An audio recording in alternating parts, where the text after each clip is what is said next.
Democrats fiddle as LA burns, the return of Abrego Garcia, we have the misadventures of Greta Thunberg, and a study on taxpayer-funded video game habits. All of that and so much more today on 10-Minute Drill.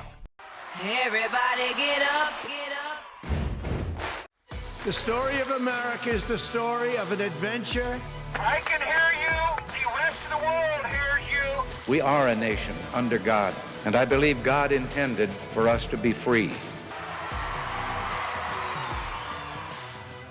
So we've talked extensively about the deportation operations being carried out by the Trump administration, which have been put into even higher priority after what happened in Colorado just a few weeks ago.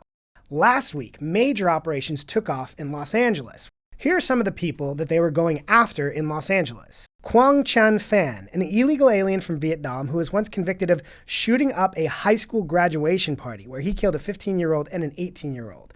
Rolando Veneracion Enriquez, an illegal immigrant from the Philippines, convicted of a range of sexual assault crimes. Lionel Sanchez Laguna, rap sheet includes gun charges, domestic abuse, willful cruelty to a child, DUI, and several other things. Armando Ordaz, a wide range of horrific crimes including sexual battery, theft, sharing stolen property, and more. DHS has included long lists of people that were included in that operation with similar horrifying rap sheets, but I wanted to give just a sampling here so you'd understand exactly who they were targeting and why this operation was so important and so urgent. But the backlash led by California Governor Gavin Newsom and LA Mayor Karen Bass was incredibly shocking. First, both of them argued this was completely unnecessary. Here's a statement that we'll show from Karen Bass, arguing that it was unnecessary. Gavin Newsom arguing that federal authority here wasn't required at all. Again, let me bookmark that with, when Gavin Newsom and Karen Bass say this federal involvement isn't necessary, they're saying those violent criminals should be allowed to stay in LA, in those sanctuary cities within the sanctuary state. We are going to fight for all Angelenos, regardless of when they got here, whether they have papers or not. Other Democrats egged this on, called for more protests. Take a look at these. If they're escalating their tactics, then so are we. When they show up, we gotta show up even stronger. That's an LA council member. Here's Maxine Waters. We can't be intimidated. We've got to get the people out. We've got to get the elected officials out. We've got to resist him. Here is California Senator Alex Padilla. My message is keep protesting. Over the last 3 days, it was jarring to see the split screen of Democrat elected officials and even members of the media saying there's nothing to see here, at the same time as the screen was showing fires, showing federal buildings being attacked, showing law enforcement officers getting bricks thrown at them, and seeing activists waving Mexican flags through the carnage. We are having an administration that's targeting peaceful protests, people that are there to protest, and turn what is just a bunch of people having fun watching cars burn into a massive confrontation. Just having fun watching cars burn is not what the sheriff or what the chief of the Los Angeles Police Department had to say about what things devolved to. We saw the first night was bad. What we've seen subsequent to that is getting increasingly worse and more violent. Tonight we had individuals out there shooting commercial-grade fireworks at our officers. That can kill you. CNN even had to come in with a reality check. This has taken a turn since she's been out there over the last several hours, when she saw a different type of protester that was there in a more peaceful way. A lot of people, things have turned far more destructive and violent. So as these riots escalated, the entire country saw footage of federal agents being physically attacked. They saw federal buildings being attacked by protesters with hammers. They saw fires. They saw violence. And President Trump weighed in and said we would be sending in the National Guard to protect those federal agents in federal buildings carrying this out. It's not a massive boots on the ground storming the streets. It is to protect federal agents doing their job that they've been put in place to do. Now, it's important to understand the reason for National Guard going in had a lot to do with the local leaders in Los Angeles saying the police were not going to help the federal agents and the federal officials who were there carrying out these immigration orders. But the minute President Trump announced they'd be sending in the National Guard, the talkers went out, both in terms of calling it a dramatic escalation, but also saying all the carnage we were seeing was actually President Trump's fault. What we're seeing in LA is chaos caused by the administration. So this is really just an escalation of the president coming into California. We haven't asked for the help. We don't need the help. this is him escalating it. For the president to do this when it wasn't requested, breaking with generations of tradition, is only going to incite the situation and make things worse. So what you need to know about this crisis in California is that it is of Donald Trump's making. Donald Trump has created the conditions you see on your TV tonight.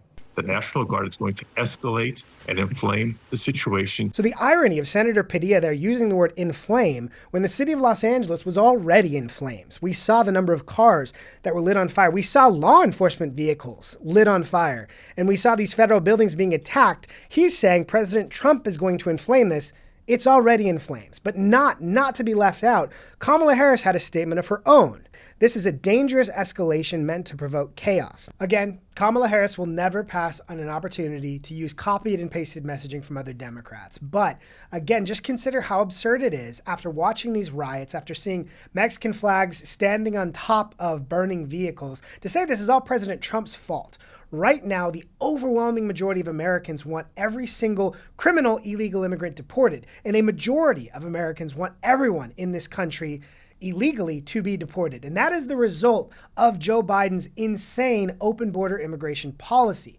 So President Trump isn't going to stop this anytime soon. And as long as Los Angeles remains a sanctuary city and California remains largely a sanctuary state, this will be a problem for the entire rest of the country.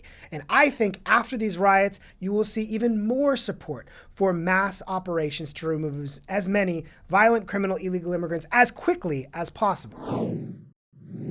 Speaking of Democrats' bad political instincts on immigration issues, Abrego Garcia, the Maryland man, who is actually an alleged MS-13 member deported from Maryland to El Salvador, is back in the United States, and he's facing charges that we've been hearing about for a long time, particularly his involvement in human trafficking. But we've also now heard information that he's been accused of soliciting child pornography. He's been accused of trafficking women, and this is on top of what we already knew about his violent history of domestic abuse against his own wife. You'll remember that Democrats' reaction to this deportation was to rally for him, even though we already knew at the time he likely had dangerous MS-13 ties. Maryland Senator Chris Van Hollen went as far as traveling down there and meeting with him in an episode that we previously talked about called Margs with MS-13. This looks worse and worse for Democrats the more and more we find out about Abrego Garcia. But we do congratulate Senator Chris Van Hollen that he's got his friend back. Now for an update on the big, beautiful bill, the bill that the House passed a few weeks ago that the Senate is now picking up. The Senate is working at breakneck speed to try and pass the bill in the Senate by that July 4th deadline. Now, this is a difficult deadline, but they've been working for several months to try and get this bill together. Now, because the Senate has been working while the House was working, there are going to be some differences. And one of the sticking points that's already coming out is the issue of the state and local tax deduction, where blue states want to be able to deduct their high blue state taxes from their federal tax returns. There are fewer Republican senators from those blue states that are advocating for this. And so there's a bit of a House and Senate difference there. I imagine they'll work that out. But another piece that we've talked about quite a bit here is Medicaid and the work requirements. The New York Post had an incredibly important article last week about Medicaid work requirements, including a study from the American Enterprise Institute. The American Enterprise Institute found in a survey out last week that Medicaid recipients aged 19 to 64 who are capable of working and don't have kids spend an average of 4.2 hours per day, or 126 hours every 30 days, just vegging out. So again, as you hear that these people receiving Medicaid who say it's too hard for them to work 80 hours a month are playing 126 hours of video games, consider this Wall Street Journal op-ed. My son is counting on Medicaid work requirements. He has autism and epilepsy and is being made to compete for resources with able-bodied adults. His son has severe autism and epilepsy and sought in-home care to deal with it and was told that with Medicaid, it would take him 10 years to get the in-home care that he needs, in large part because he's competing against so many able-bodied young men.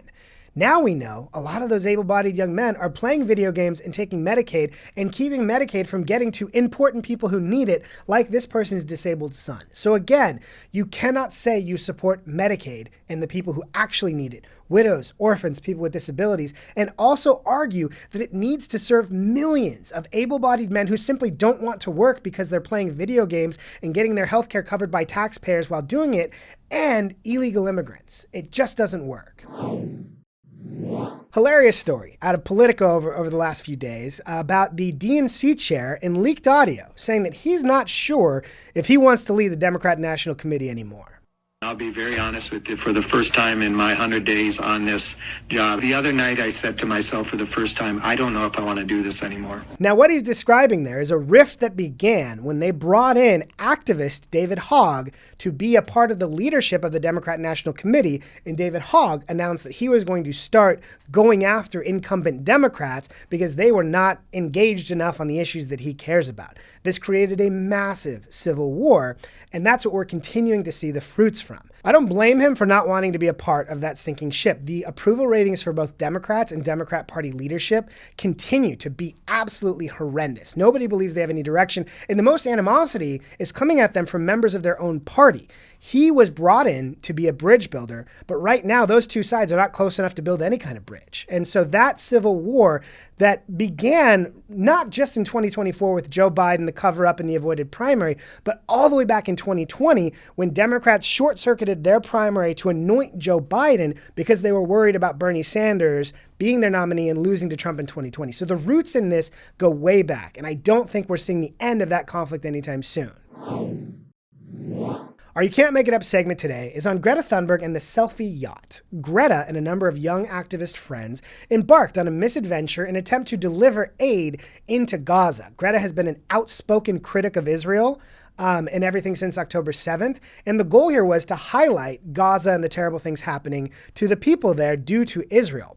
But as she entered into restricted waters, the Israeli Defense Force intercepted her, and she immediately began releasing videos and content about how she'd been kidnapped, only for video to come out showing that the IDF had simply basically pulled the boat over, given them some food, talked to them, and sent them on their way back towards safer waters.